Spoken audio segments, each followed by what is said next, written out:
Dominical.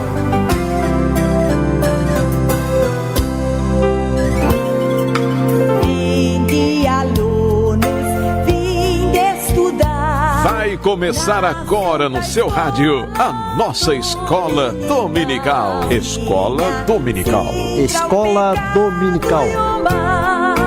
Pegue sua Bíblia, sua harpa e acompanhe conosco a Escola Bíblica no ar. Juntos, vamos aprender um pouco mais a Palavra de Deus. Trazendo a Bíblia, livro sem par, que fala de Jesus. Escola Dominical. Escola Dominical. Escola Dominical. Escola Dominical. Apoio Departamento da Escola Bíblica Dominical da Igreja Evangélica Assembleia de Deus em Camboriú. Trazendo a Bíblia, livro sem par, que fala de Jesus. Salve escola dominical, onde a graça e amor sem igual, para pequenos e grandes também, a todo o povo de Deus. Vinde estudar com os professores que muito nos quer bem, trazendo a Bíblia, livro sem par, que fala de Jesus.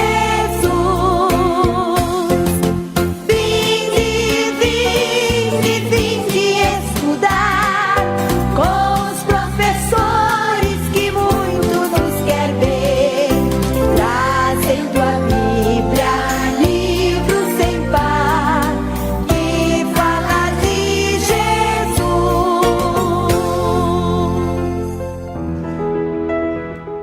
Mas agora se manifestou sem a lei a justiça de Deus, tendo o testemunho da lei e dos profetas, isto é, a justiça de Deus pela fé em Jesus Cristo, para todos e sobre todos os que creem, porque não há diferença. Porque todos pecaram e destituídos estão da glória de Deus, sendo justificados gratuitamente pela sua graça, pela redenção que há em Cristo Jesus, a qual Deus propôs para a propiciação pela fé no seu sangue, para demonstrar a sua justiça, pela remissão dos pecados, dantes cometido sob a paciência de Deus, para demonstração da sua justiça, nesse tempo presente, para que ele seja justo e justificador daquele que tem fé em Jesus. Onde está logo a jactância? É excluída? Por qual lei? Das obras? Não, mas a lei da fé. Concluímos, pois, que o homem é justificado pela fé, sem as obras da lei. É, porventura, Deus somente dos judeus? E não é o também dos gentios? Também dos gentios, certamente. Se Deus é um só, que justifica pela fé, a circuncisão é por meio da fé, a incircuncisão. Anulamos, pois, a lei pela fé? De maneira nenhuma. Antes, estabelecemos a lei. Livro de Romanos, a carta a Romanos, o capítulo 3, do verso 21 ao verso 31. E com essas palavras, eu deixo a doce e gloriosa paz de nosso Senhor e Salvador Jesus Cristo a todos os irmãos que nos ouvem pelas as ondas do rádio. Você de perto, você de longe, você que está aí no sítio, na fazenda, e que talvez não possa estar hoje congregado junto com os irmãos para o estudo da Palavra de Deus, mas está ligadinho com o seu rádio, conosco, para juntos aprendermos um pouco mais da Palavra de Deus. E você que está pelas redes sociais nos assistindo, muito obrigado e que Deus abençoe, para que juntos possamos aprender um pouco mais da Palavra de Deus. Estamos hoje reunidos no dia 9 de junho de 2019. A lição de hoje é a lição de número 10, o sistema de sacrifício. A nossa lição, nós estamos falando sobre o tabernáculo, Vamos trabalhar um pouco sobre a tipologia bíblica e os símbolos e a obra redentora de Cristo. Nosso professor evangelista Elia Uller está conosco. Na técnica de som, o irmão Will, ali sempre pronto, deixando tudo organizado. Pai do Senhor, irmão Will. Irmão Eliel, Pai do Senhor, querido. Amém, presbítero Fabiano, obrigado. Paz do Senhor. Paz do Senhor, jovem Will. Firme, forte, abençoado. E a todos os nossos irmãos, a paz do Senhor. Obrigado pela sintonia, pela escuta, pela atenção, por deixar a gente entrar no seu lar todos os domingos pela manhã. E a palavra de Deus ensinada nessa oportunidade possa trazer edificação, esperança e restauração para todos nós. Todos nós dependemos de Deus e vivemos em um mundo com muitas dificuldades, mas essa palavra é uma luz em meio a tantas densas trevas que nós vivemos. Hoje vamos falar um pouco sobre o sistema de sacrifícios. É uma lição bem importante, é um assunto importante para a compreensão de outros livros da Bíblia, até porque o sacrifício de Jesus é o cumprimento deste. Então, às vezes a gente encontra professores, que são assim de regiões mais interioranas, que eles reclamam da dificuldade para definir os termos que a revista tem, embora hoje a comunicação melhorou até mesmo no sítio, né? Mas mesmo assim alguns ainda têm dificuldade de se locomover para buscar um estudo, buscar a compreensão, e às vezes a nossa escola ajuda bastante.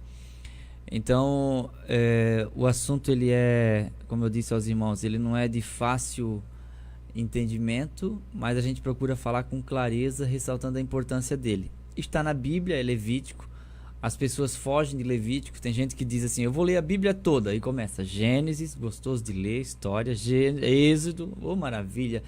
Chega em Levítico, lê o capítulo 1, capítulo 2. Quando começa a repetição de ofertas e santidade, coisa santa ao Senhor, que é a expressão que repete muito em Levítico, abandona a leitura. Ou então quando chega na genealogia, né, irmã? A irmã gosta de genealogia? Então às vezes as pessoas correm da leitura justamente pela eventualidade de ser Levítico um livro difícil de ler. Mas ele é importante, apesar de ser difícil de ler. Por isso que o escritor aos Hebreus, ele tem tanta substância na sua carta, ele traz tanta riqueza. Sim. Por causa do alto teor de conhecimento que ele tinha do livro de Levíticos e do sistema sacrificial, né? Ele conseguiu trazer essa interpretação para nós hoje ter uma compreensão melhor, né? E tem uma diferença em você ler Levítico e ler Hebreus, né? Isso. Embora um complete o outro, mas o escritor aos Hebreus, ele falou com clareza e com aplicabilidade. Então é importante a gente ter essa mentalidade de que a Bíblia não ficou no passado como livro histórico. Ela é hoje para nós uma bússola e uma luz no meio da escuridão. Então a gente tem que atualizá-la e depois aplicá-la, para que ela torne sentido. Isso, amém. Nós vamos orar então, para dar início à nossa escola bíblica dominical. Pode orar, irmão Eliel. Ó Pai, obrigado, Senhor, por ter nos dado mais essa rica e maravilhosa oportunidade de estarmos mais uma vez aqui. Obrigado por todos os nossos alunos, alguns que se assentam de frente de uma TV de 40 ou 50 polegadas e nos vê bem de pertinho, alguns que apenas estão ao lado de um radinho que tem que dar uns tapas para funcionar de vez em quando e coloca um bombril na ponta da antena, mas eu sei que Tu estás ali também. Alguns estão aqui bem pertinho de nós, nos encontram nos mercados, outros, quem sabe nunca vamos nos abraçar aqui neste mundo. Mas independente da distância, independente da maneira que chega essa escola bíblica no lar dos Teus filhos, eu peço a Tua bênção especial. Cada um possa ser tocado pela presença gloriosa e majestosa do Teu Espírito Santo. Esse é nosso profundo desejo, que essa palavra possa mudar a maneira de crer e de pensar de nossos alunos. Que nossa vida seja abençoada, que a vida de nossos alunos seja alcançada pela Tua doce presença e companhia. Que os lares destruídos possam ser restaurados, que a enfermidade possa ser totalmente aniquilada, que a opressão possa ser inibida por completo e que a Tua glória se manifeste em cada coração, em cada lar. Seja ele o motorista deste caminhão, seja esse presidiário, esse médico, seja esse operário, este irmão que trabalha na roça, mas a Tua presença vai aonde ele está agora. E essa presença chegando vai trazer luz, vai trazer calma, vai trazer paciência em meio à tribulação.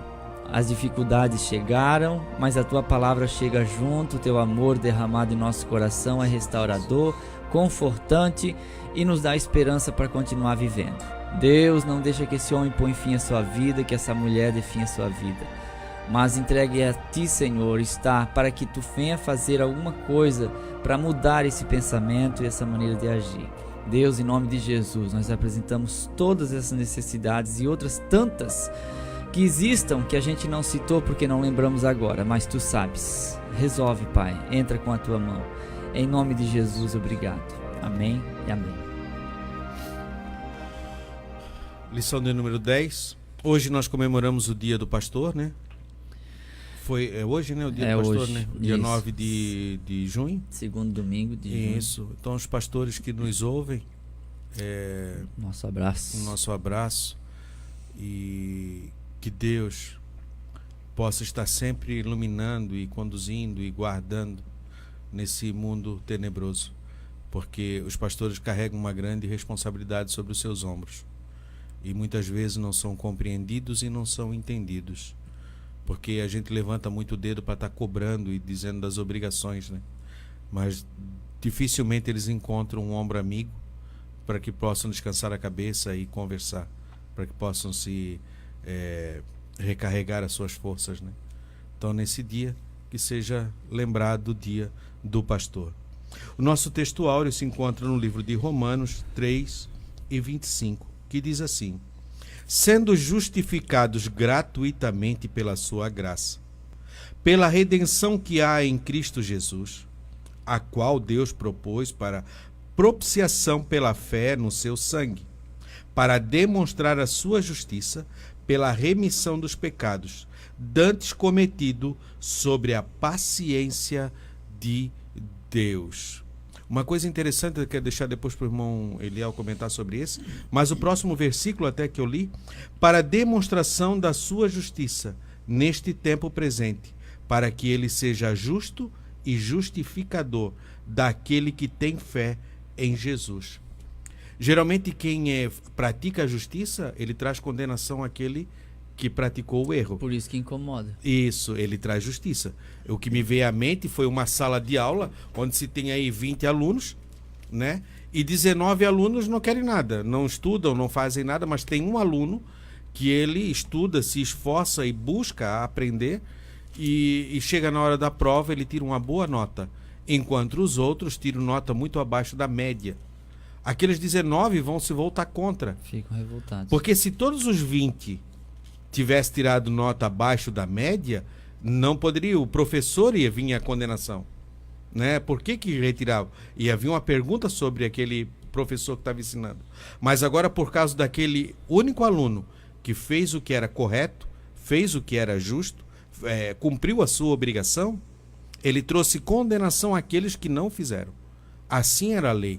Se você cumprisse a lei na integralidade, você condenaria os outros à morte. Por isso que ele diz no texto que todos pecaram, todos erraram, ninguém cumpriu a lei, né? E o interessante é que Jesus era justo e ele tem o poder de justificar. Porque aquele aluno que eu citei no exemplo, ele pode até ser justo pelas suas obras que ele fez, mas ele não tem o poder de justificar os outros. E nós em Cristo, nós temos o poder, nos justificou perante o Pai para que possamos ter acesso, né?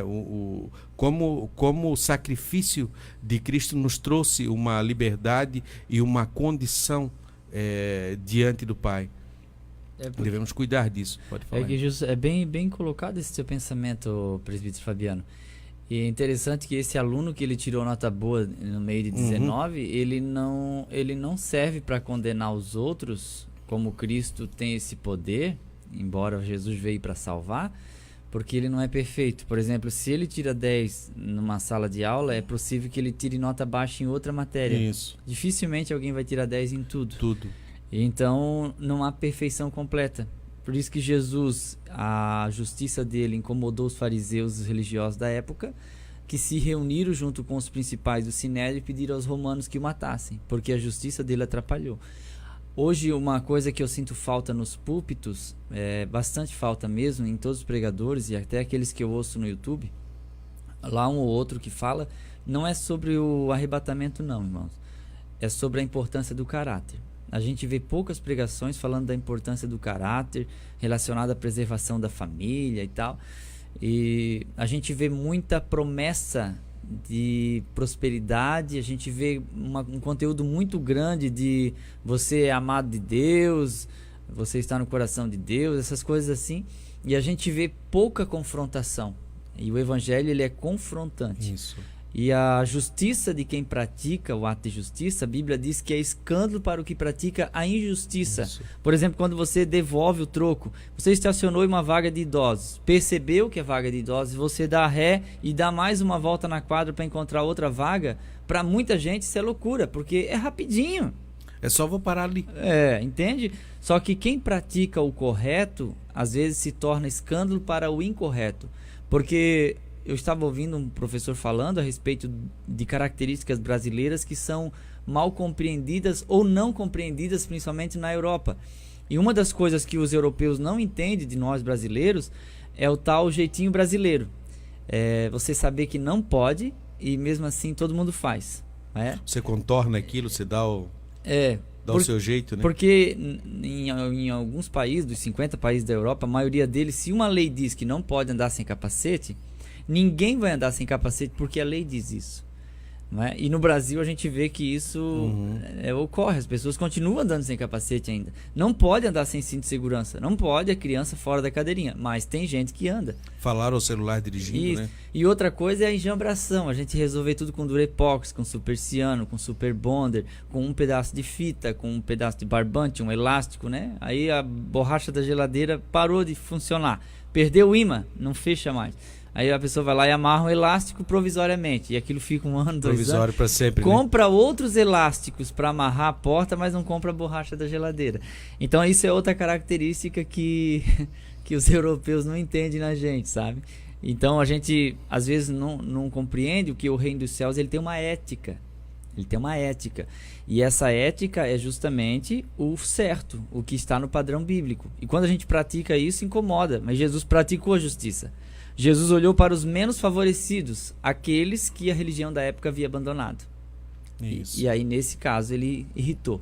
E Claro. irritou muito. Porque além dele fazer o certo e isso demonstrar que o errado estava praticado, porque às vezes não adianta, não é só você condenar o errado. É você fazer o certo já condena o errado. O problema é quando a pessoa vive por falar do quem faz errado, mas não faz certo. E pratica o errado. E não Jesus adianta. fala isso dos fariseus, né? O que eles falam, Vocês devem fazer. vocês devem fazer. Agora, as práticas deles, vocês não seguem. Porque o que eles diziam era interessante, era Isso. importante. Mas o que eles faziam, não. Isso.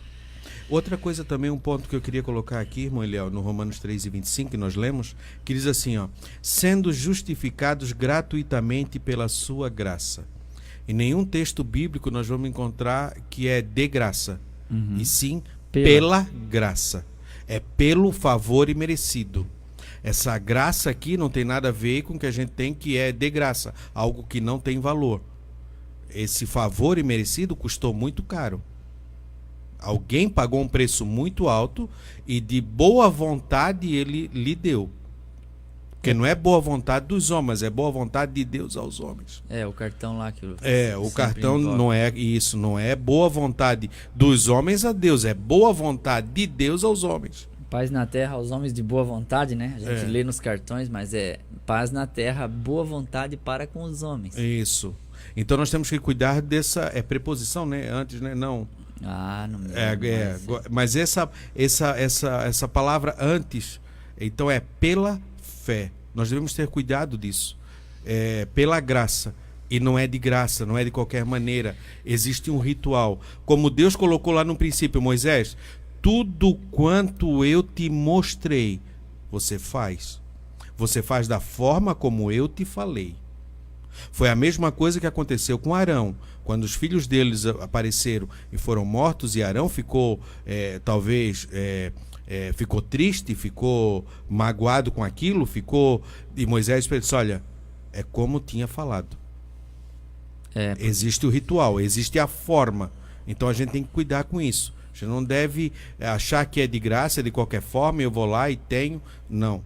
A gente tem que ter o cuidado de não secularizar o sagrado. Hoje nós estamos vendo muito isso, trazendo o sagrado para algo banal, e nós não devemos banalizar, porque o próximo passo é lutar contra a autoridade de Deus.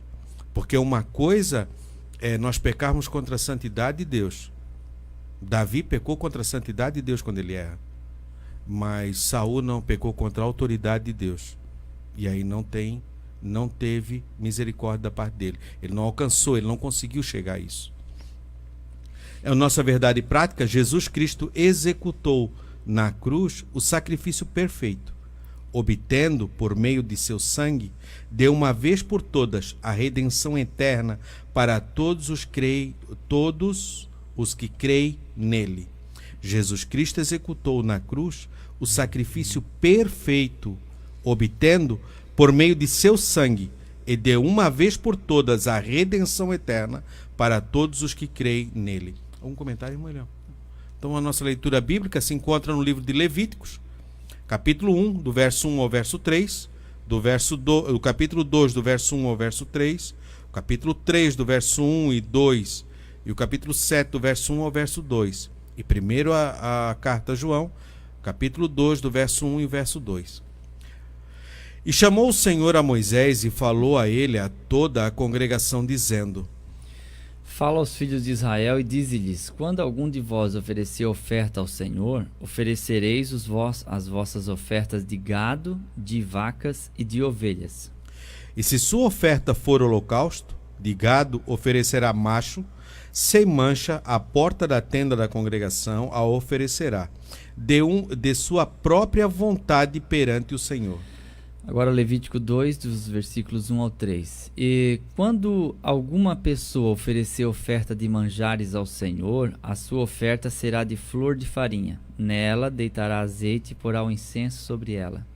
E atrará os filhos de Arão, os sacerdotes, um dos quais tomará dela um punhado de flor de farinha, e do azeite com todo o seu incenso. E o sacerdote queimará esse memorial sobre o altar. Oferta queimada é de cheiro suave ao Senhor. E o que sobrar ou sobejar da oferta de manjares será de Arão e de seus filhos. Coisa santíssima é, de ofertas queimadas ao Senhor. Levítico 3, 1 ao 2. E se sua oferta for sacrifício pacífico, se a oferecer de gado macho ou fêmea, a oferecerá sem mancha diante do Senhor. E porá sua mão sobre a cabeça da sua oferta, e a degolará diante da porta da tenda da congregação. E os filhos de Israel, os sacerdotes, espargirão o sangue sobre o altar em roda. Capítulo 7, verso 1 e verso 2 de Levítico. E esta é a lei da expiação da culpa. Coisa santíssima é. No lugar onde degolam holocaustos, degolarão a oferta pela expiação da culpa, e o seu sangue se espargirá sobre o altar em redor. Primeira carta a João, capítulo 2, verso 1 e verso 2. Meus filhinhos, estas coisas vos escrevo, para que não pequeis. E se alguém pecar, temos um advogado para com o Pai, Jesus Cristo, o justo. E ele é a propiciação pelos nossos pecados, e não somente pelos nossos, mas também pelos de todo o mundo. Vimos na lição passada, a propiciação era sobre a tampa da Arca da Aliança. Sim. Era o lugar que tornava propício entre o encontro entre o homem e Deus, o sacerdote e Deus. Então o sangue de Cristo agora, que é o único mediador, né, entre Deus e os homens, Jesus Cristo, o homem, a gente tornou propício. Nessa leitura inteira, como nós lemos aqui, principalmente na versão corrigida, que é uma versão mais formal, ela deixa bastante palavras, um pouco, para quem é novo convertido, né? Um pouco sem definição prática. E parece-nos um texto bem obscuro e um culto bem complicado. Imaginou oferta pela culpa, oferta pacífica, ação de graça, e daí tem as ofertas que eram semanais, as que eram mensais, as que eram anuais. Tinha vários tipos de sacrifícios que se faziam, e alguns, como eu já disse, semanas, meses e anos, e assim fechava o calendário religioso de Israel. E a gente fica perdido no emaranhado de sacrifícios, né? Mas a realidade é que para eles era bem claro isso aqui. Eles sabiam exatamente, não era só quem tinha culpa que chegava diante de Deus. para trazer uma oferta, um novilho, né, ou um bode, ou uma ovelha, que seja um cordeiro. Mas quem não tinha culpa também vinha para oferecer em ação de graça, em agradecimento a alguma coisa, ou simplesmente para render ao Senhor o seu culto. Era a forma que se institucionalizou a religião de Israel. Então ela é a base para a compreensão da graça que nós vivemos hoje, né? Como o presbítero Fabiano bem colocou no início, o que é de graça se torna barato. Se alguém disser para mim assim, Eliel, quer esse carro para ti?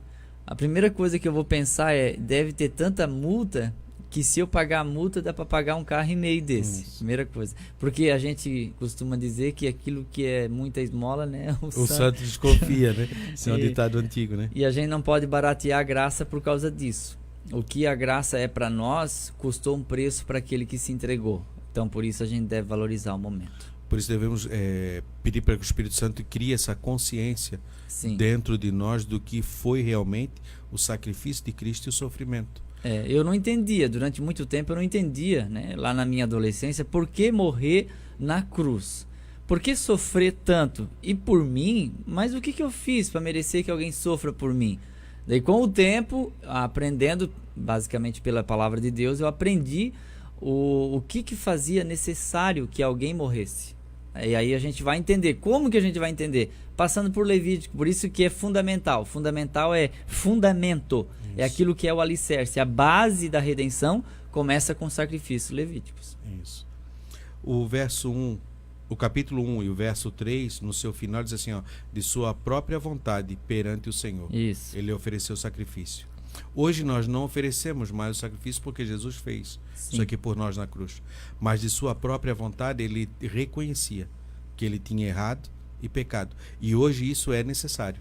Sim. Que nós reconhecemos que somos pecadores e que transgredimos algo, e aí de própria vontade nós chegamos diante do Senhor para pedir perdão dos nossos pecados. Isso aqui fala do arrependimento, né?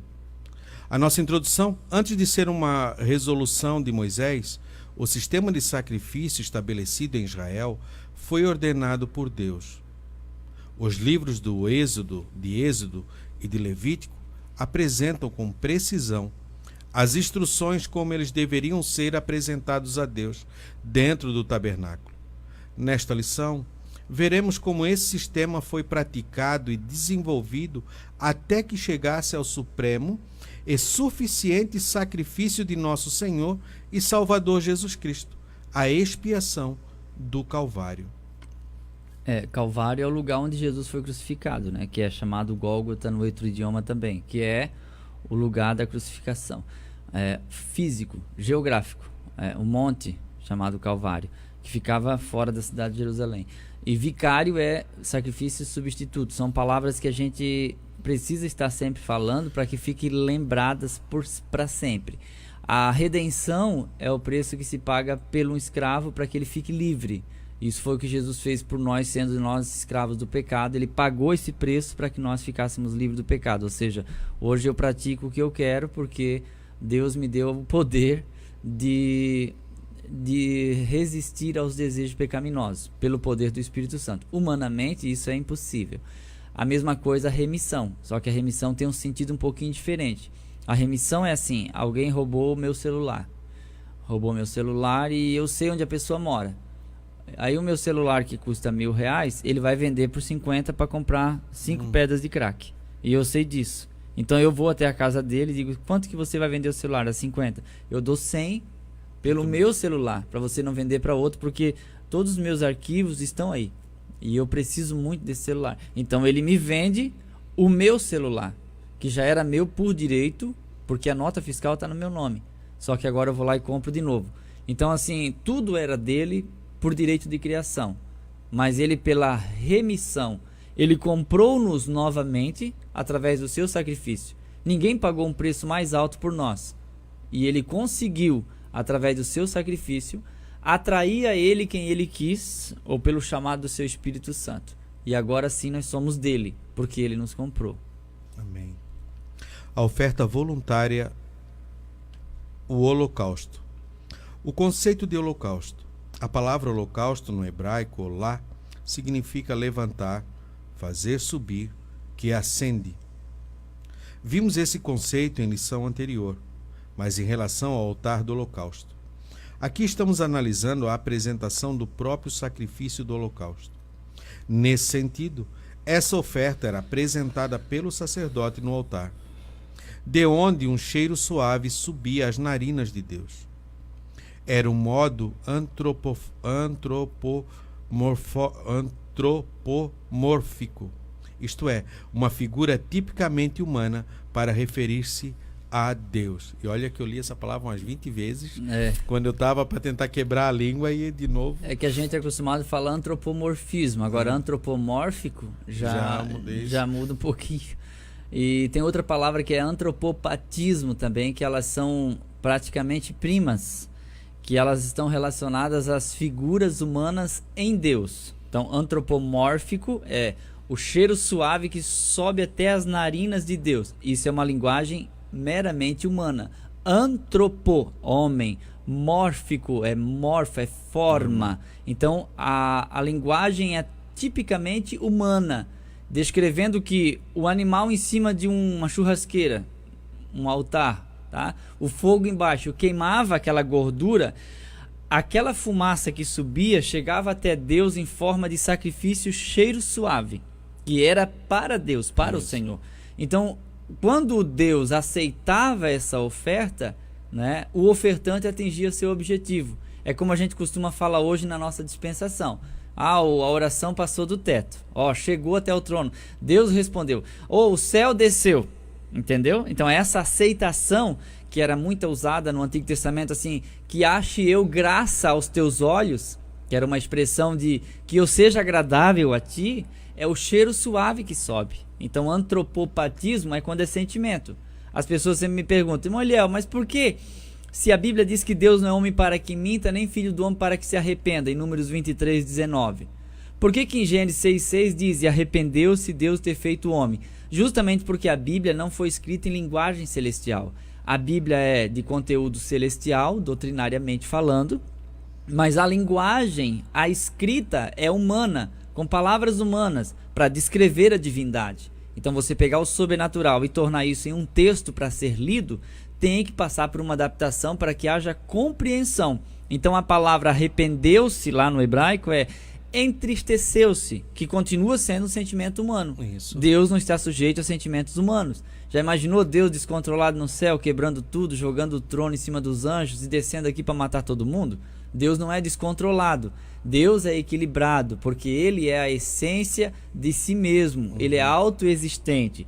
Deus é dono de todas as coisas e possuidor de tudo, está em todos os lugares. Agora, Ele não tem corpo de gente. Jesus tem corpo de gente, Deus não tem corpo de gente. Eu sempre digo, a pessoa fica confusa. A Bíblia diz que Deus não tem forma humana. Irmão Eliel, mas a Bíblia diz, façamos o homem a nossa imagem e semelhança. A imagem e semelhança de Deus no Gênesis 1:26 não é física, porque João 4:24 vai dizer que Deus é espírito. Então, se não é física, é o que? Moral e natural.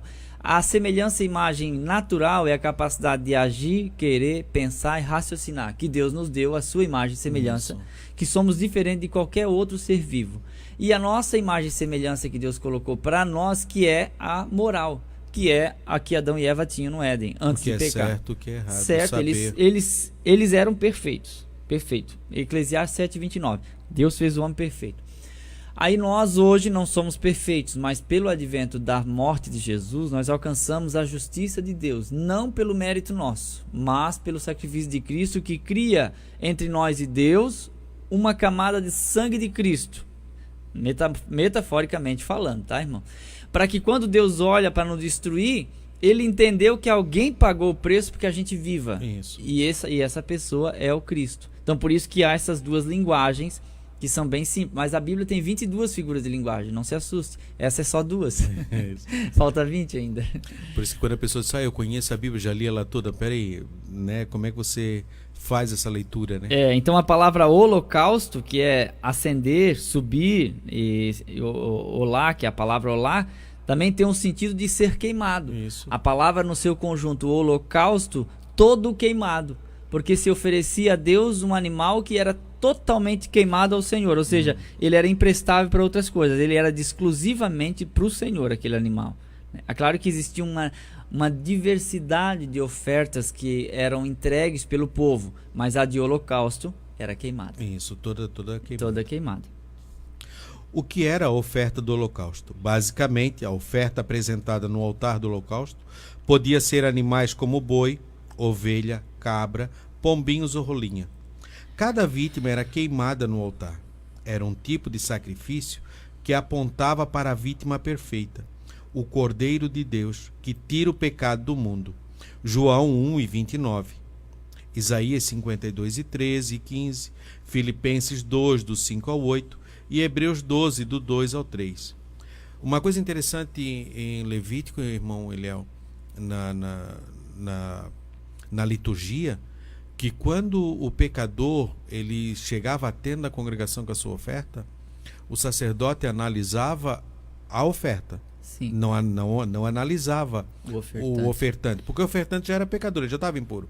Então ele ia analisar a oferta, se a oferta estava perfeita, se não tinha nada quebrado, mancha ou alguma doença, ou sendo magro, mas que estivesse perfeita.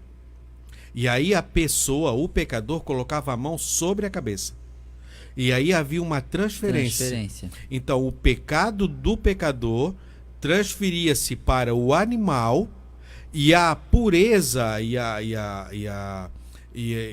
o estado, a inocência do animal transferia para o pecador.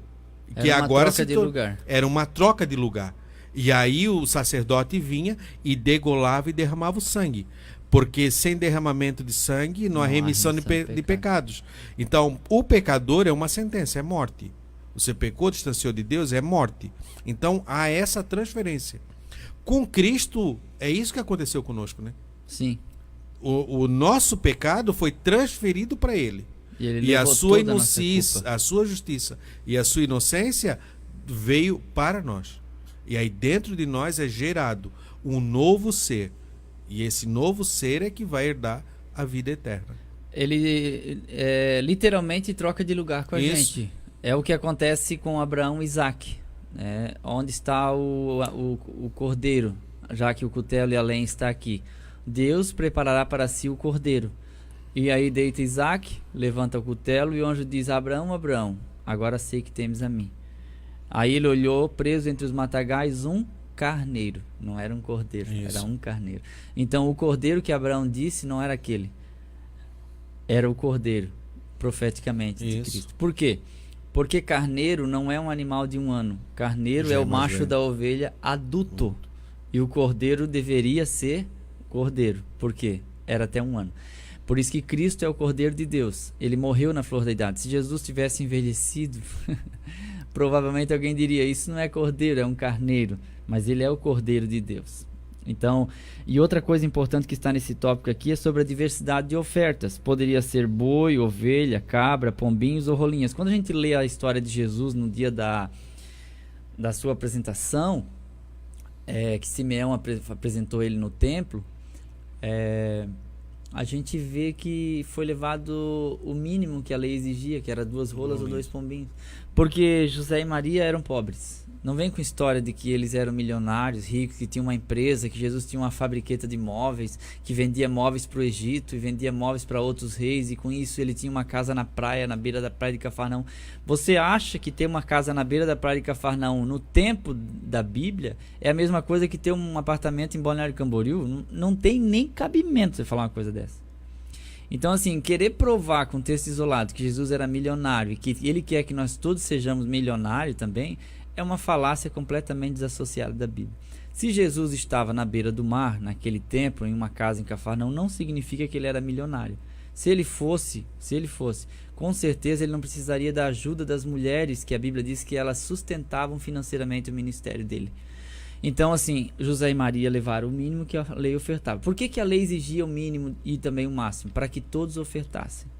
Para que todos. Ou seja, a lei, nesse período, tornava a possibilidade de todos. Aquele que era pobre, paupérrimo, não era pobre ao suficiente de não ter nada para dar. E o rico, por mais rico que fosse, ele poderia dar o seu limite também, Isso. ou o máximo que ele pudesse dar.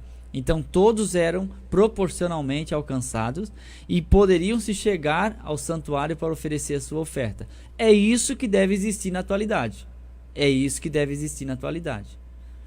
Não é possível que em algumas denominações se bajule o rico e menospreze o pobre, porque Jesus ensinou que os pobres sempre teremos conosco.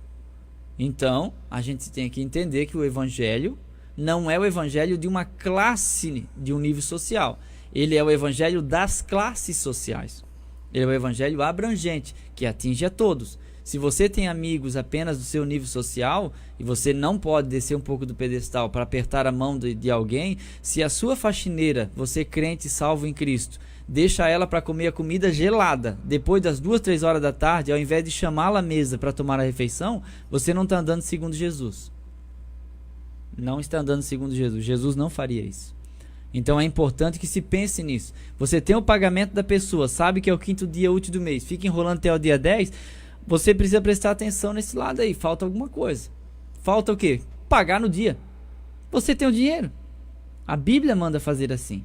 E se a gente quer servir a Deus, vamos servir a Deus dessa forma, que é muito melhor. Claro. É uma oferta voluntária. A oferta tinha um caráter voluntário. O objetivo do holocausto era que Deus aceitasse o ofertante. O objetivo do holocausto era que Deus aceitasse o ofertante.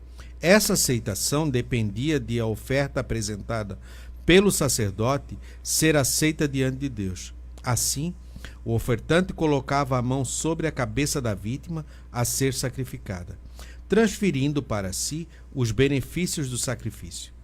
A expiação dos pecados. O animal era imolado fora da tenda e, em seguida, o conduzido ao altar dos holocaustos. O quarto divisão é o sacrifício de Cristo, foi um holocausto agradável ao Pai.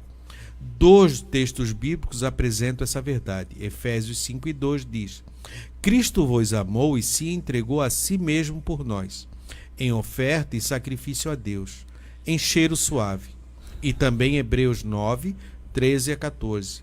Porque, se o sangue de touros e de bodes e cinza de uma novilha, espargida sobre os imundos, os santificam, quanto à purificação da carne, quanto mais o sangue de Cristo, que, pelo Espírito do Eterno, se ofereceu a si mesmo imaculado a Deus, purificará a vossa consciência das obras mortas para servirdes ao Deus vivo?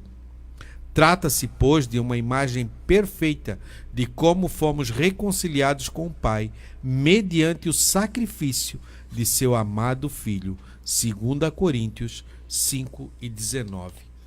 Eu gostei da expressão, Deus purificará a vossa consciência das obras mortas. Isso. Porque às vezes tem umas consciências que assombram, porque elas voltam. E elas voltam e aterrorizam. É uma parte do passado que sofreu um abuso sexual. Por exemplo, uma surra que ganhou do pai, da mãe. Um casamento desfeito, um noivado que acabou. Um namorado, uma namorada opressiva, dominadora, que escravizava, um vício, usuário de drogas das antigas e hoje liberto, de vez em quando dá uma coisa de querer voltar, bebida alcoólica, prostituição, cigarro, maconha, mentira, dívida e assim vai. Então, às vezes, essa consciência, ela tenta nos condenar em coisas que já passaram. Mas a Bíblia é clara em Romanos 8. Portanto, agora, nenhuma condenação há para os que estão em Cristo Jesus. Portanto, agora, nenhuma condenação há para os que estão em Cristo Jesus. Você está atrás das grades por algum crime que cometeu, mas o perdão de Deus ele te alcança nessa manhã, independente das grades. Se o arrebatamento acontecer, essa cadeia não vai te segurar aí, porque você estará livre da culpa, através do perdão de Cristo. E a consciência limpa. A Bíblia diz que tendo a consciência sendo purificada e lavada. Aquilo que Davi dizia para Deus na oração do Salmo 51. Purifica-me, lava-me e ficarei limpo. Porque eu tão somente pequei. Mas você não precisa carregar uma culpa que já foi paga. Você não precisa arrastar essa condenação Se ele já te abriu as porteiras para você sair, as portas estão abertas, você está livre, você não deve mais porque ele pagou. É como alguém pagar a sua fiança e você continua preso.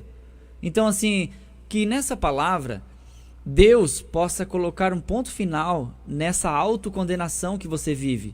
Você se autocondena, você se autopune, você se auto-esbofeteia com o seu passado, que já foi perdoado, que já houve arrependimento, que já houve restauração. Amada, segue. Amado, segue. Continue a nadar, vamos para frente. Não tem como a gente ficar remoendo o passado a vida toda, ou condenando o outro por alguma coisa que o outro fez. Perdoe e esqueça. Porque quando você perdoa, o perdão é libertador. Você se sente livre. E que essa palavra, nesse momento, seja uma palavra de libertação. Amém. Para que a sua vida, a partir de hoje, de agora, dessa palavra, seja completamente nova de agora em diante. Pelo poder da palavra de Deus. Jesus morreu, não foi inútil, foi para apagar isso. O sangue de touros e bode fazia a remissão? Fazia temporariamente, mas era apenas cobria. Até que o sacrifício perfeito chegasse. O sacrifício perfeito chegou, Jesus se entregou, morreu por mim, por você, libertou, pagou a culpa, pagou toda a sentença, rasgou a cédula que nos era contrária, e você está agarrado com essa dívida ainda no SPC de Deus, no Serasa de Deus, querendo se condenar. Em nome de Jesus você está livre. Você não deve nada, porque não há condenação. Agora o que a gente precisa é permanecer olhando para Ele, que é autor e consumador da nossa fé. Amém. Amém. O nosso segundo tópico, a oferta de manjares. Eu vou dar uma corridinha por causa das horas, eu vou ler ele inteiro. O significado da oferta. Essa oferta representava a gratidão do hebreu pela fecundidade da terra. Ele tirava os cereais comestíveis e oferecia-os ao Senhor como sacrifício de manjares. Essa imagem nos fala como devemos apresentar o fruto do nosso trabalho diante de Deus. Não podemos nos apresentar perante Ele de mãos vazias. Mateus 25, do 14 ao 30. Como oferta de manjares. Essa oferta também era chamada de festa das primícias. Ela compunha-se de grãos novos e macios, colhidos na primeira colheita. Essa oferta também era feita de farinha fina misturada com azeite. Sabemos pela Bíblia que o azeite é um dos símbolos do Espírito Santo. Essa oferta faz-nos lembrar da importância de vivermos uma vida dependente do Espírito Santo. Que possamos, na força do Espírito, fazer as mesmas obras que o nosso Senhor fez. Atos 10 e 38.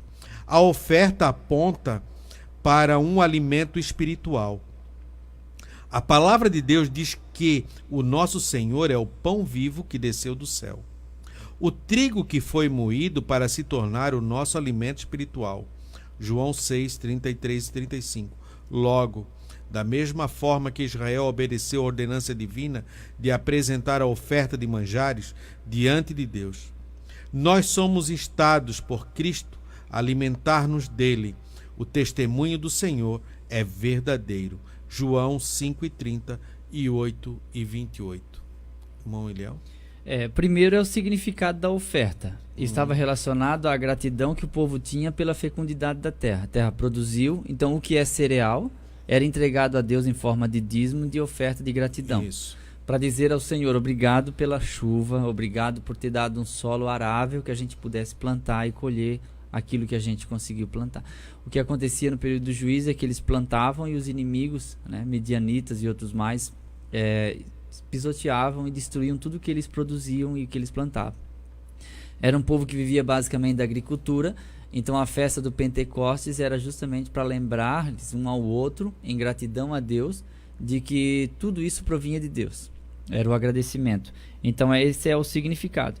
E o segundo aqui, essa oferta de manjares, ela poderia ser feita, é claro que ela é uma assadeira e ela passava pelo fogo, evidentemente.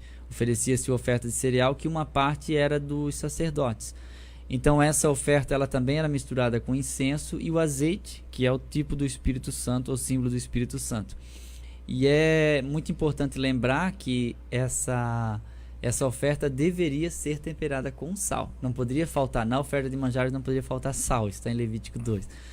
E o sal fala do caráter, fala do que se conserva por mais tempo, fala da representação dos discípulos, quando Jesus diz: vós sois o sal. E ele fala que se o sal se torna insípido quer dizer sem sabor, porque tem gente que acha que sal não tem validade. O sal tem validade, ele pode ficar insosso. Com o tempo, se ele não for armazenado de forma correta, ele pode perder o seu sabor.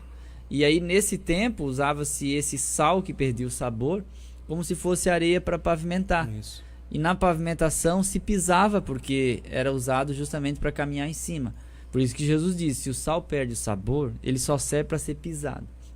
E a nossa vida, quando ela tem um nome, mas não representa, passa a ser pisado. Porque daí as pessoas vão dizer: mas tu não é crente? Vem aquela bela expressão, né? Não é? E aquela outra expressão também: se for para ser crente igual tu, eu nunca vou para a igreja. Não é? E esse falta de testemunho não acontece somente no meio evangélico. Entre outras religiões também acontecem.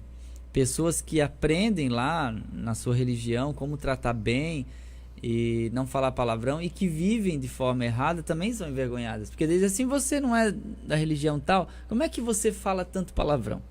Como é que você xinga, ofende?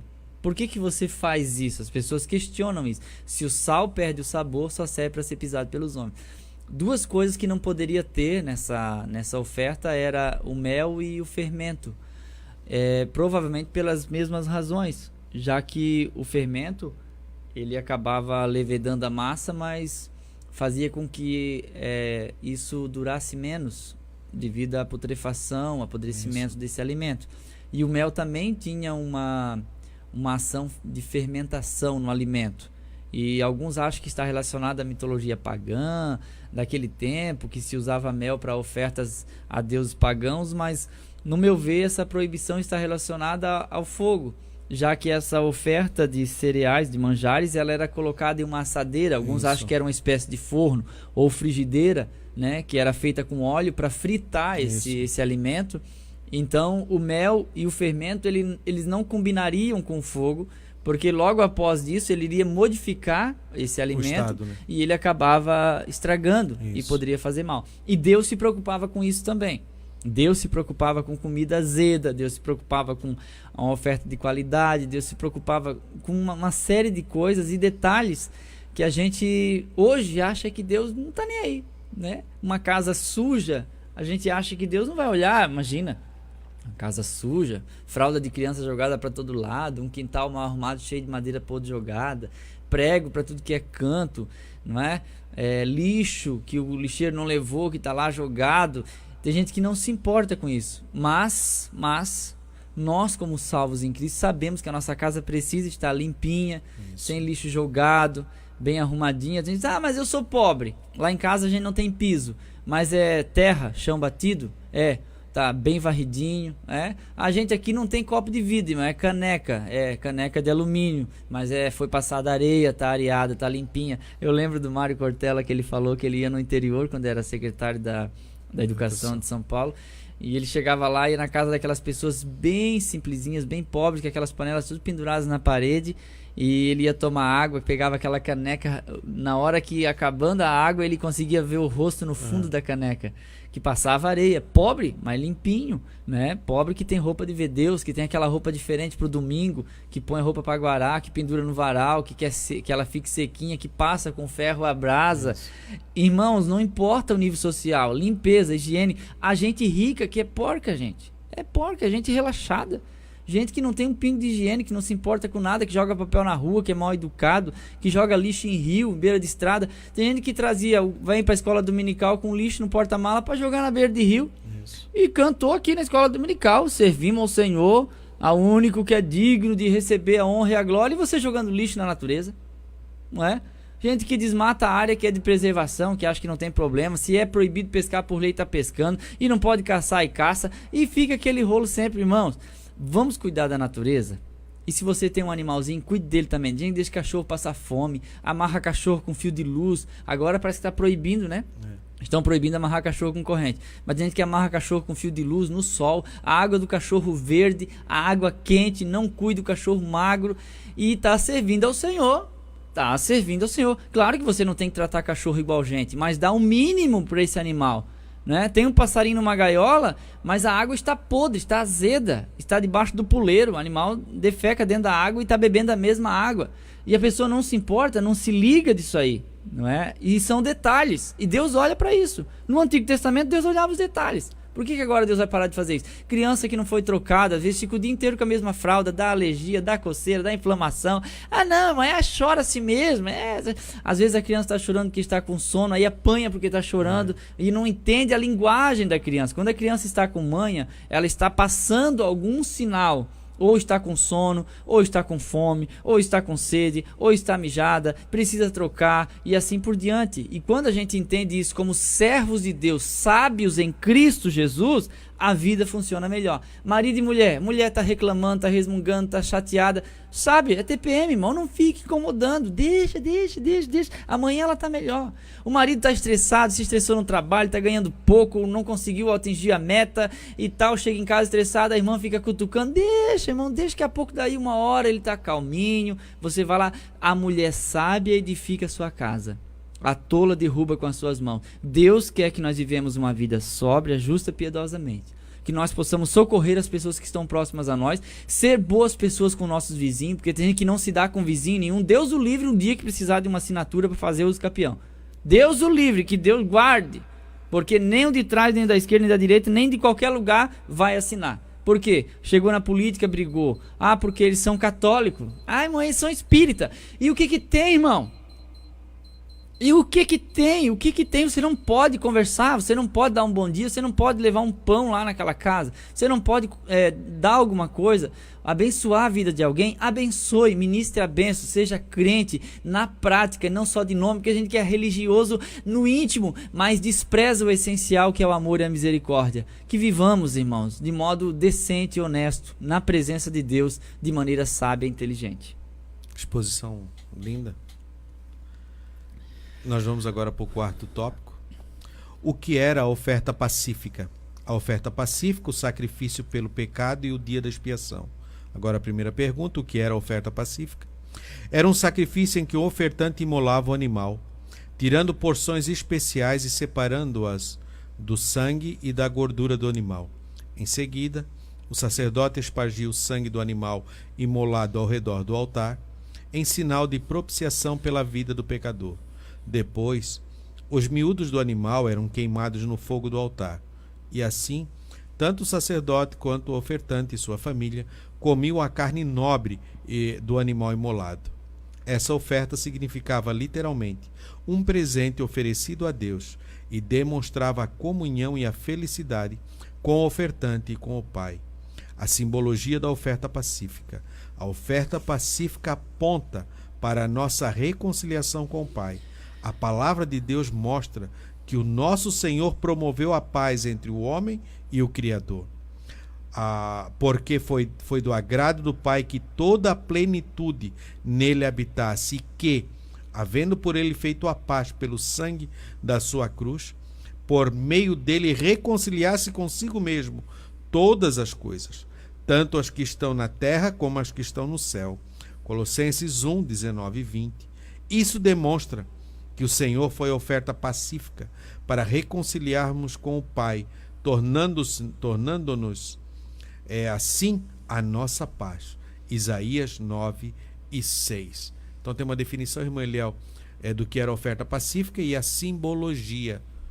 Era uma oferta que o ofertante poderia participar dela. Isso.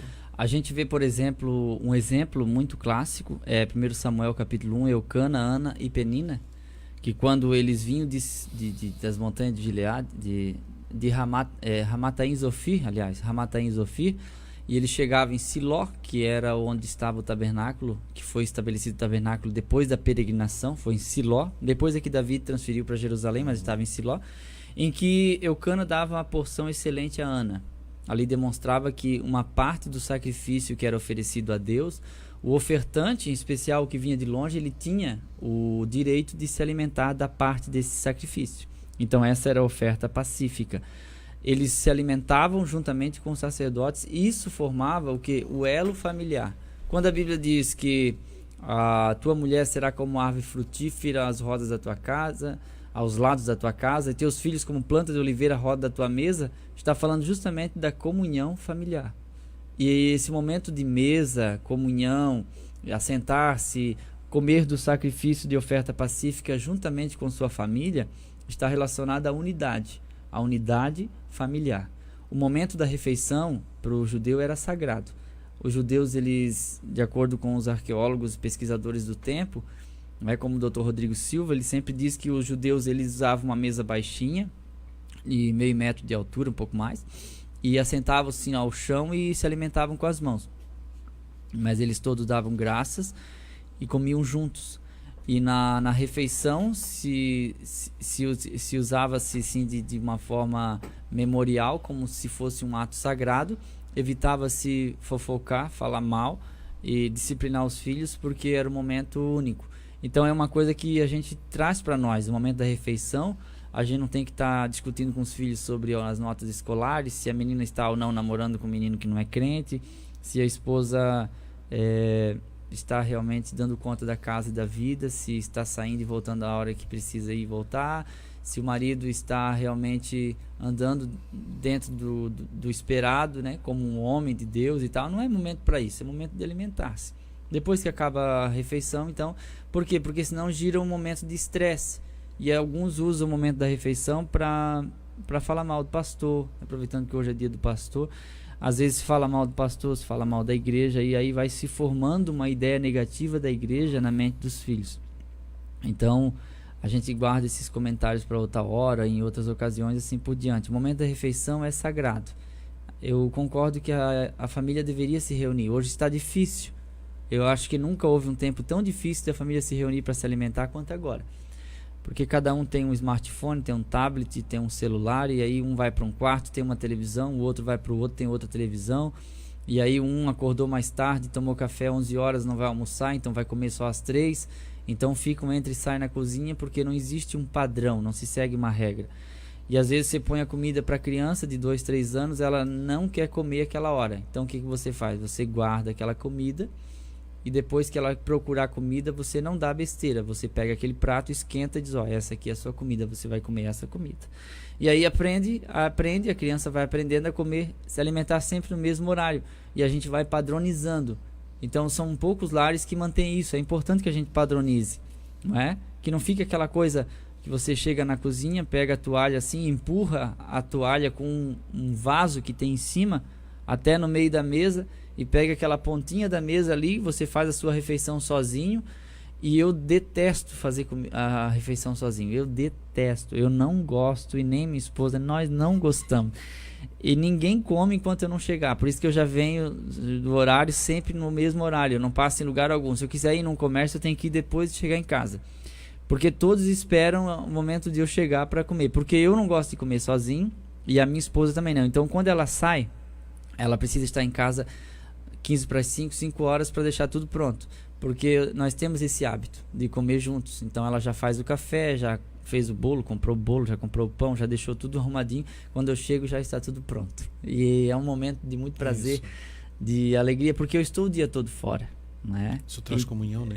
E essa comunhão é importante porque a gente tem 2 filhos e a gente vai transmitindo isso para eles. Então essa parte que o ofertante ele se alimentava no tabernáculo ou no átrio ali antes do altar do holocausto, fazia com que aquele momento se tornasse uma parte do culto em ação de graça. Então o culto não é só para a gente cultuar, o culto é para a gente conversar no final, é para comunicar com os irmãos, para abraçar, para cumprimentar, perguntar como vai a família, não é? Porque às vezes eu não gosto muito particularmente daqueles cultos em que alguém toca no final. Eu não gosto, né? Às vezes a bateria está muito alta, guitarra, contrabaixo, violão. Eu gosto dessa música, mas ela tem que ter suavidade, não pode ser uma coisa muito estridente. Por quê? Porque o que acontece é que no final a gente quer conversar. E a gente tem que gritar no ouvido do irmão para poder conversar. Aí já gosta pro irmão todo, aí fica aquela coisa. Então, definitivamente, eu descobri que eu não gosto daquela música alta no final do culto. Acabou, a graça do Senhor Jesus Cristo, o amor de Deus, a comunhão do Espírito Santo seja com todos, amém. Aí solta aquela bateria que vai quebrando tudo. A comunhão, que é o final do culto, que era para acontecer, que é como acontecia essa congratulação, ela acaba não existindo. A gente não vê a hora de sair do templo. É mais ou menos assim, ó, corre porque eu vou arrebentar a bateria. Eu gosto de bateria, irmãos, mas o que eu já vi de bateria mal tocada mesmo, assim, com muita força. E aí a gente fica muito irritado com aquilo ali. Então, são coisas que a gente tem que notar. E essa oferta pacífica, ela tinha essa finalidade, essa simbologia. Ela reunia a família em volta da refeição no santuário. Coisa interessante, Jesus estabelece a Santa Ceia, né? A Santa Ceia foi uma repetição disso. Isso. E eu queria muito comer convosco. Isso, claro. E o apóstolo Paulo também coloca que nós somos participantes dos sacrifícios de Cristo, né? Nós participamos ainda, né? Sim, a Santa Ceia é uma parte, embora seja a celebração da Páscoa, mas a Santa Ceia também tem uma relação com a oferta pacífica, a Santa Ceia do Novo Testamento. Isso.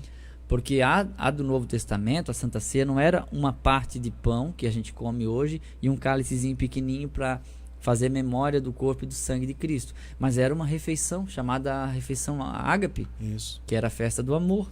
Até porque quando Paulo organiza ali em Coríntios ali 11. a Santa Ceia, porque eu recebi do Senhor o que também vos ensinei, é porque como a congregação ficou grande e aí tinha muitas pessoas agregadas junto, começou Competição. as competições. Aqueles que tinham mais posse chegavam primeiro, comiam primeiro, depois os que eram escravos chegavam depois, e começou a ter as diferenciações de classe e não mais serviu o propósito da mesa, que era nivelar todo mundo na mesma altura. Isso aqui é tudo igual. Não é porque você tem um título de juiz ou de empresário ou de advogado ou de médico, ou que você tem muitas posses, que você é diferente do teu irmão, que não tem posses nenhuma e não tem condições nenhuma, nem mesmo de trazer talvez algo bom para a gente participar aqui.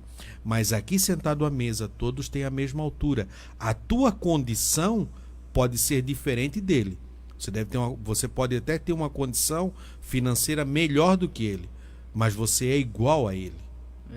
E a gente percebe que até uma celebração festiva da comunidade igreja cristã, como a gente chama hoje, há uma tendência de se formando um bolinho, uma panelinha, um grupinho em uma mesa o apóstolo seleta. Paulo pega ali e faz estabelece. Então assim, ó, a gente tá lá, o pregador sentou com o pastor, amém, sentou com o pastor, comeu, meu irmão, sai da tua mesa e vai conversar.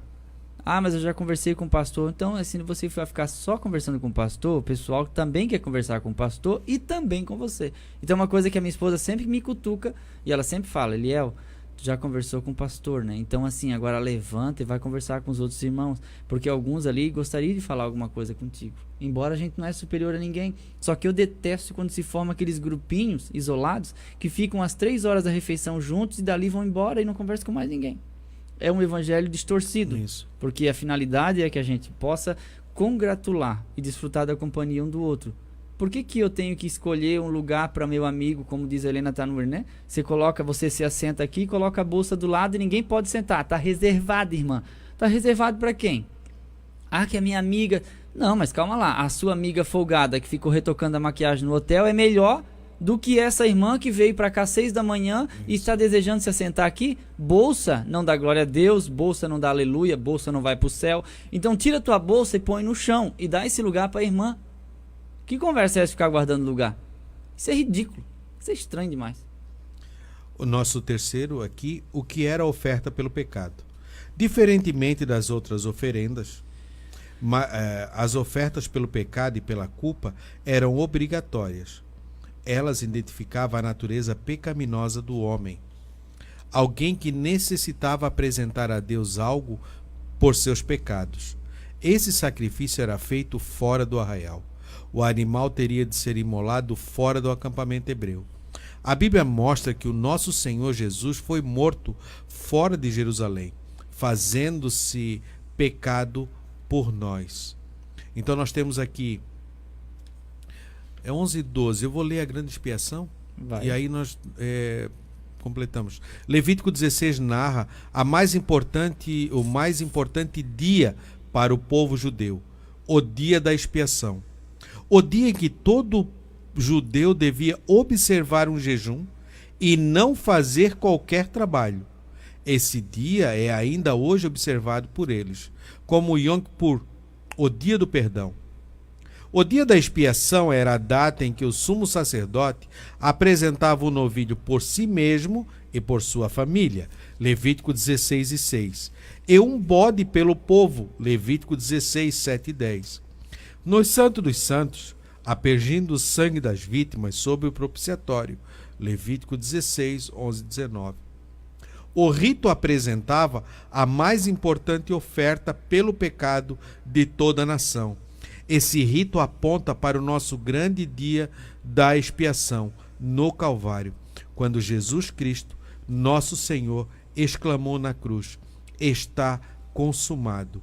João 19 e 30. Então nós temos aqui o que era a oferta pelo pecado.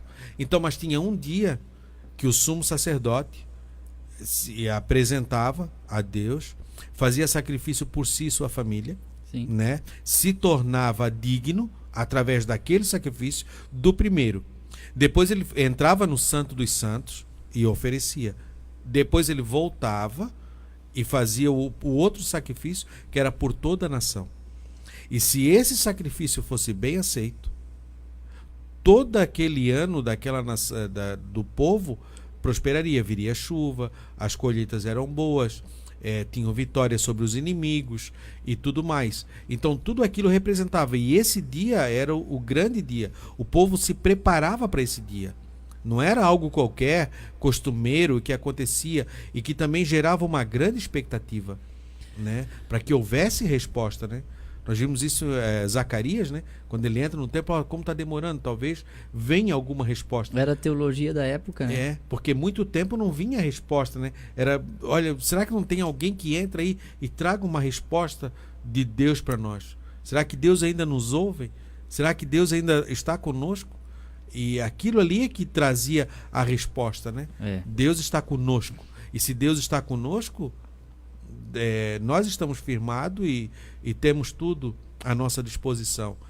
Caso contrário, sofreriam com os inimigos, sofreriam com doenças, sofreriam com tantas coisas. A gente vê que o tabernáculo era voltado para o sol nascente e havia 3 tribos de cada lado, né? À esquerda, à direita, frente e atrás. E o animal que ele deveria ser morto pelo pecado, como nós vemos aqui, ele teria que ser imolado ou assassinado fora do arraial, para depois então dar procedimento ao sacrifício no lugar sagrado. A mesma forma, Jesus morreu fora da cidade. Sim. A premiação era feita fora da cidade e a condenação também fora da cidade. Dentro dos muros não se fazia condenação. Então Jesus morre fora da cidade. Exemplo desse animal que morria pelo pecado, como Jesus morreu pelo pecado também. O dia da expiação, que é o nosso último tópico aqui, ele está relacionado ao dia sagrado, que na Bíblia é o dia 10 do 7º mês, que corresponde a meado de setembro, meado de outubro no nosso calendário. Então o calendário deles é dia 10 do 7º mês, era o dia da expiação. Aí esse sacrifício ele era nacional, aí envolvia a todo Israel, né? Haviam pelo menos 7 festas anuais, depois foi instituída também a festa do Purim, formando umas 7 festas anuais.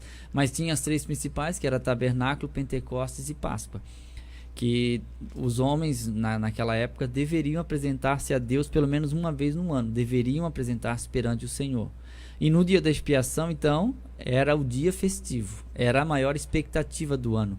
Só que o sumo sacerdote, que era Arão, ele também era falho.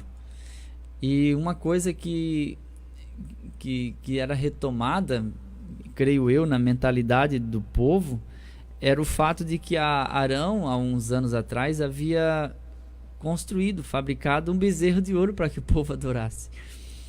E agora ele é o sumo sacerdote. Isso.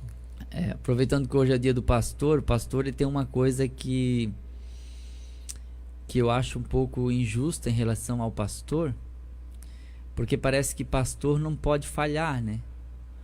Então, assim, um pastor que falha, ele deveria também receber o perdão como outro membro que também falha.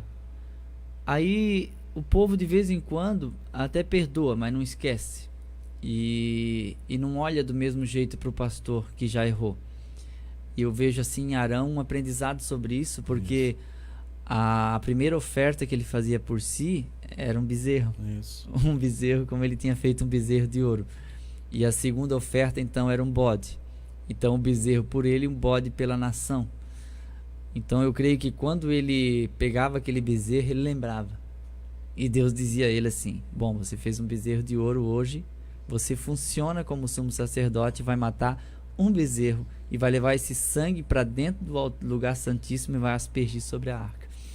Então, ali Deus estava dizendo a Arão: eu sou um Deus zeloso, mas eu sou um Deus da segunda chance, da segunda oportunidade. Então, o que eu vejo hoje de pessoas caídas que não se sentem dignas de ser aceitas por Deus.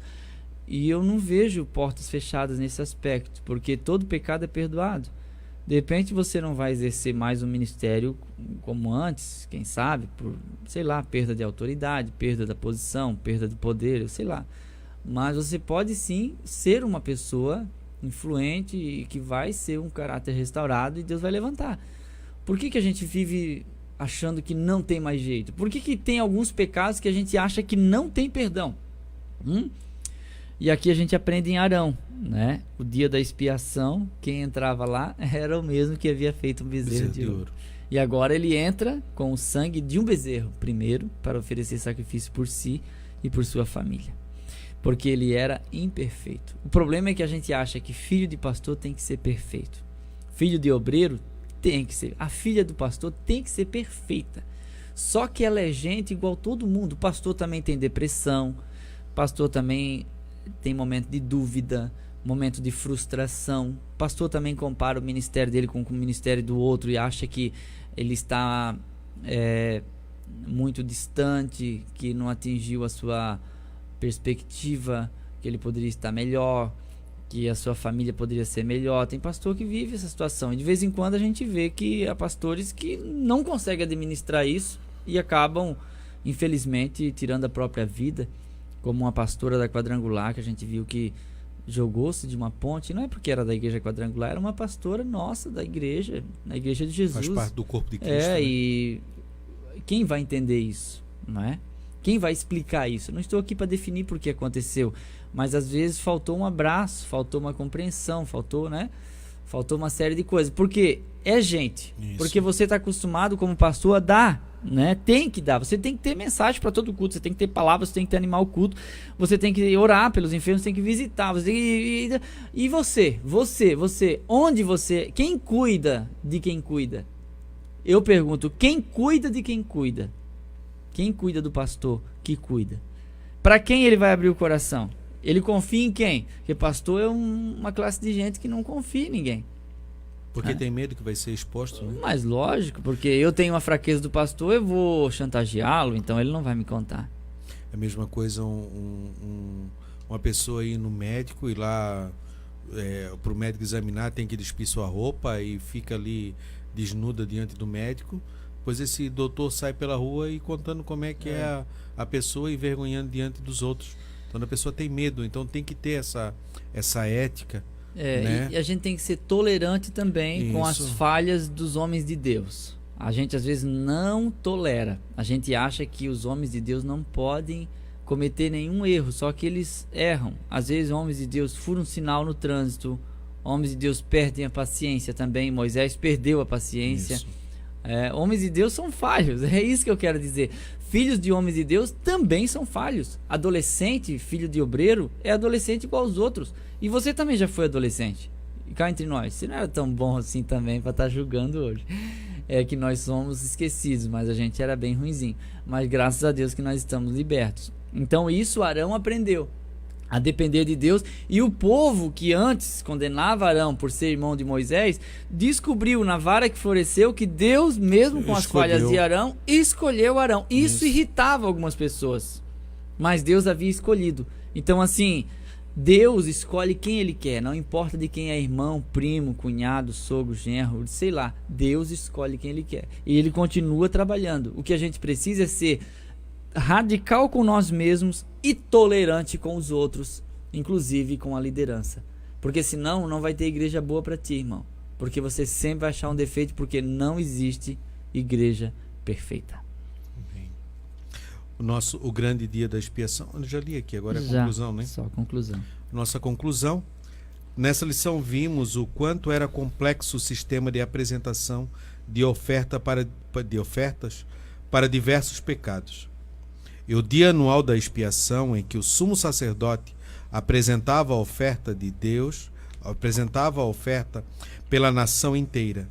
Mas a palavra de Deus mostra-nos que o sacrifício único de Cristo no Calvário foi suficiente para pagar os nossos pecados. 2 Coríntios 5:21, 1 Pedro 3:18. Valorize a graça de Deus e alegre-se no Espírito Santo por este presente, a salvação.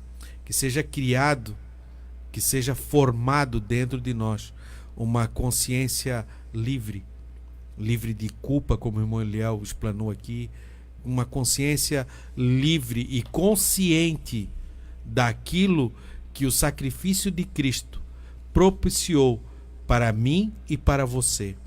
Muitas vezes nós não conseguimos alcançar com a nossa mente, mas se nós nos submetermos e pedirmos, Espírito Santo, cria em mim, que eu possa compreender e entender, e Ele vai nos ensinando. Porque todos nós, como aquele povo no deserto, mesmo Moisés sendo escolhido por Deus e sendo líder, levando o povo, Arão sendo o sumo sacerdote e sua família, os outros da tribo de Levi com os seus trabalhos de remover e de desmontar, outros de remover e depois montar, mesmo cada tribo ter o seu desenvolvimento, mas ali era um povo que juntos eles estavam caminhando rumo à terra prometida. Independente de ser da tribo de Dan, independente de ser da tribo de Ruben, independente de ser da tribo de Judá, independente de ser de tribo que for, juntos eles tinham um ideal dentro deles, de chegar à terra prometida, a terra que Deus prometeu a Abraão, Isaque e Jacó, a terra que mana leite e mel. E aqueles que creram, e aqueles que lutaram, e aqueles que acreditaram em Deus, chegaram ao seu destino final. Os que muitos, devemos prestar muita atenção nisso, porque dos que saíram do Egito, não dos que nasceram no deserto, não dos que os de 20 anos para cima eles colocam, mas os do que saíram do Egito, só Josué e Calebe, porque eles fortaleciam, eles criam em Deus. Eles olharam aquilo que Deus já tinha feito por eles. Eles sabiam o que tinha acontecido lá no Egito. Eles viram as pragas. Eles viram o Mar Vermelho se abrir e eles passarem em segurança. Mas eles também viram o Mar Vermelho se fechar e consumir todos os inimigos. Eles viram os grandes milagres que Deus promoveu no deserto. E Ele diz que Deus é poderoso para nos empossar nessa terra prometida. Amém. Talvez a morte seja algo muito grande diante de nós, algo para transpor. Mas o nosso Jesus, amém, através da sua ressurreição, e para todos aqueles que creem, produzirá o efeito e nos ressuscitará naquele dia, e teremos um corpo glorioso, e assim como Ele é, nós o seremos. Mas devemos crer. Diz assim 1 Pedro, capítulo 2 e verso 24. Levando Ele mesmo em seu corpo nossos pecados sobre o madeiro, para que, mortos pelos pecados, pudéssemos viver para a justiça, e pelas suas feridas nós somos sarados. e pelas suas feridas nós somos sarados. Porque éramos como ovelhas desgarradas, mas agora tendes voltado ao pastor e bispo da vossa alma. As nossas horas se passam, já estamos em cima do horário, mas eu quero deixar agora um abraço aos irmãos que nos ouvem e nos assistem, especialmente para o irmão João e a irmã Nela, que sempre estão ligadinhos ali conosco, né? Perto do ponto da Praiana, né? Da garagem, que quem é daqui é bem conhecido, e são famílias tradicionais. Muito obrigado, irmão João e irmã Nela, seu filho, Toninho, trabalha ali na prefeitura, e que estão nos ouvindo, e também para o irmão Euséias e a irmã Andréia Thompson, que sempre estão nos ouvindo. Deus abençoe vocês, sempre estão nos vendo através das ondas do rádio. Essa semana fiquei um pouco triste, porque um ouvinte nosso partiu hoje, ele não ouviu o nosso rádio, o irmão Nazário, sempre estava ligadinho, isso, e partiu para o Senhor, mas agora já está na glória, já está nos aguardando. Era um aluno aquele, isso, sempre estava nos ouvindo. Eu passava ali, ele estava sempre arrumando na sua casa, e ele dizia: olha, eu ouvi, manda um recado lá. E hoje, a escola dominical de hoje, o irmão Nazário não pôde mais ouvir, mas ele está com o nosso Senhor e Salvador, amém, Jesus Cristo. Mãe Liel, pode dar suas considerações e fazer oração? Só vamos orar. Deus, obrigado, Pai, pela vida que o Senhor nos deu. Conforte a família do irmão Nazário. Abençoa todos os nossos ouvintes que acompanharam conosco até agora. Te agradecemos que o Senhor venha dar um dia de bênção para cada um. Cada um que ouviu possa ser alcançado por uma bênção desse dia. Que tenha uma semana abençoada, maravilhosa. Uma continuação de mês e de ano abençoada por Ti.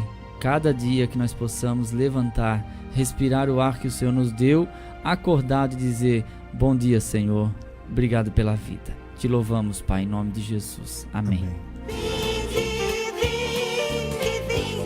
estudar com os professores que muito nos quer bem. Acabamos de apresentar Escola Dominical. Escola Dominical. Orientação Didática, Departamento de Ensino da Escola Bíblica Dominical de Camboriú, Santa Catarina. Até a nossa próxima escola, se Deus assim nos permitir. Escola Dominical. Povo de Deus,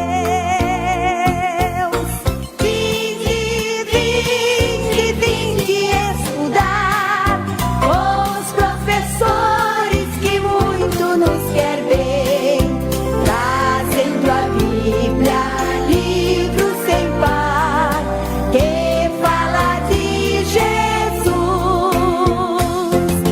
Vinde estudar com os professores que muito nos quer bem. Bom dia, como é bom estar em sua companhia. Participe! 19º Congresso da Terceira Idade, nos dias 21 a 23 de junho. Tema: Ainda na Velhice Frutificando. Salmos 52, verso 8. Preletores: Pastor Zilmar Miguel, presidente da Assembleia de Deus de Camboriú e dos Gideões Missionários da Última Hora. Evangelista Eliel Uller, da cidade de Camboriú. E pastor Amauri Geraldo, da cidade de Penha, Santa Catarina. Na hora que falhou com um irmão, correndo buscar o perdão. Na hora que falou da vida de alguém, é ir buscar o perdão. Ser cristão é temer a Deus, é viver uma vida cristocêntrica. Cantores: da cidade de Camboriú, Irmã Silva. Cada lágrima que derramou, Deus manda a resposta. Quando o crente chora de chuva. Isaías e Miriam e Jureima Medeiros. Local: Pavilhão dos Gideões Missionários da Última Hora, Rua Joaquim Nunes, 244, Centro de Camboriú, Santa Catarina, 21 a 23 de junho de 2019. Maiores informações, ligue 47 3404 8700. Ore, divulgue e participe. Onde longe ou sei lá.